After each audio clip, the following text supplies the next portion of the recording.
No, no, no, no. The Buddha did not say to hold on to it for dear life. What he said was that attachment is the root to all suffering. So in this video, I am going to explain why we hold on to things. It's a very powerful survival instinct, actually. And I'm going to share with you some letting go exercises that are very simple and very powerful. So hang in there. This is going to be a good one. It's going to be a short one, but it's going to be a good one. And this is Adam, and this channel is here to bring you the spirituality behind such practices as mediumship, psychic development, and law of attraction. So please hit that little thumbs up button down there and tell YouTube to share this knowledge with more people, and let's dive right in. Not letting go is a survival instinct. Our egos are here primarily to help us survive. So when our ancestors were faced with, say, a saber-toothed tiger raiding their village or whatever, they would have to be very, very hyper vigilant in the body in order to be able to deal with the crisis at hand. And then their mind would develop new mental pathways so that the next time a similar threat came up, then they would be better equipped to deal with that.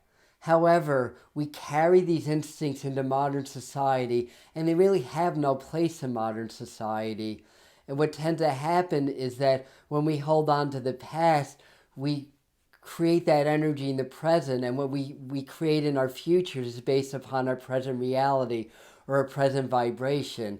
So it's really the emotions, it's the energy in motion. And when we have an emotion, we fire like a whole cornucopia of hormones through the body.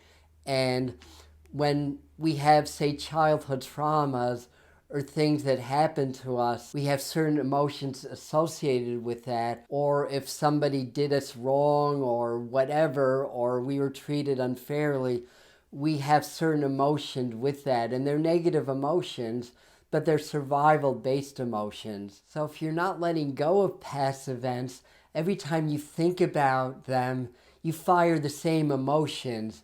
And if your body's firing certain hormones and chemicals, the mind believes that it's happening in the present. You're recreating the past into the present. And our minds are a record of the past, but they're also a creator of the future. So what your mind believes you're creating in the past, it's going to create in the future also. So that is why you must let go, because if you're holding on, you're basically in survival mode. You're basically very hyper vigilant on what's going on in your body and around your body, and you're cutting yourself off from spirit. So when you let go, then you start to open your fields up to greater possibilities. You start to open up to the quantum field or the flow or spirit, where all possibilities are possible. And then you can consciously start to create whatever emotion or feeling is conducive to creating the future. So in other words, your future doesn't become predictable based upon your past experiences. You expand beyond that, you transcend that, and you start to consciously create your reality. So I wanted to finish up by sharing a few simple things that you can do to start to let go, because you can't just will yourself to let go. It's not going to happen. Our emotions are too powerful.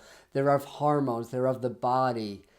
But you can start to reprogram your mind, and here's a few simple ways of doing that. And before I get into this, this is the part of the video that I'm going to invite you to subscribe to the channel if you haven't already, if you're enjoying this content. And if you hit the bell icon, the bell notification, YouTube will notify you every time that I do new videos. So step number one is learning presence, developing the art of presence. When you start to become present, you can't hold on to the past because you're not thinking.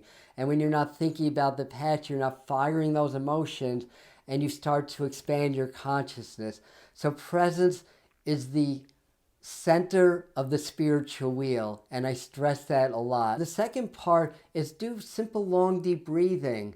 And by long deep breathing, I mean just relax, clear your thoughts, become present, and when you clear your thoughts, you start to ascend to the vibration of love.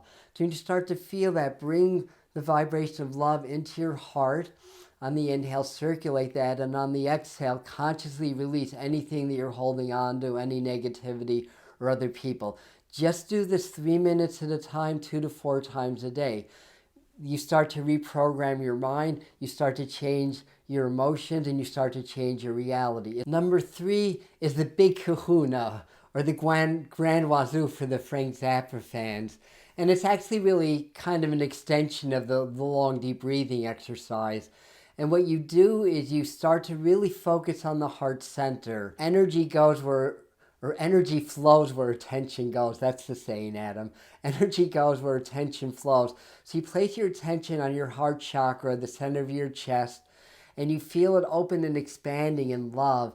And then when you inhale, you draw the energy into the heart and feel it expanding. Then on the exhale, gently contracting, almost like waves. And as you inhale, you just build the resonance of the heart. The heart is the part of the body that has the highest electromagnetic frequencies, I think, of the entire body. I think it's the brain and the heart. And when you start to vibrate in the heart space and you really capture the energy of the heart, you just cannot possibly have a negative thought. It's literally impossible. When you are vibrating on the heart frequency, you cannot hold on to negativity. You cannot have a negative thought. It's just, you can't do it. And this is really the secret. It's very simple, but our egos will try to block us, because when we start to change our vibration, the ego believes it's dying and tries to mess with you. And when you start to work on expanding your heart, the ego is going to try to block you. So there's an inertia factor with that. And a lot of people don't do it because they start to get uncomfortable or things start to come up.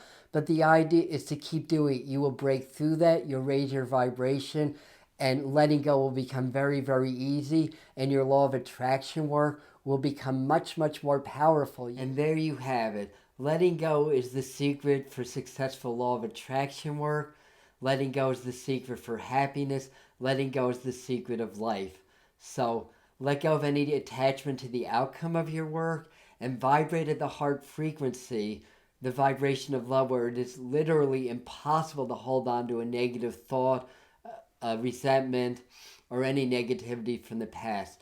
And if you'd like to check out some other law of attraction videos, we have a playlist right over here to teach you how to apply that and to teach you some other great techniques.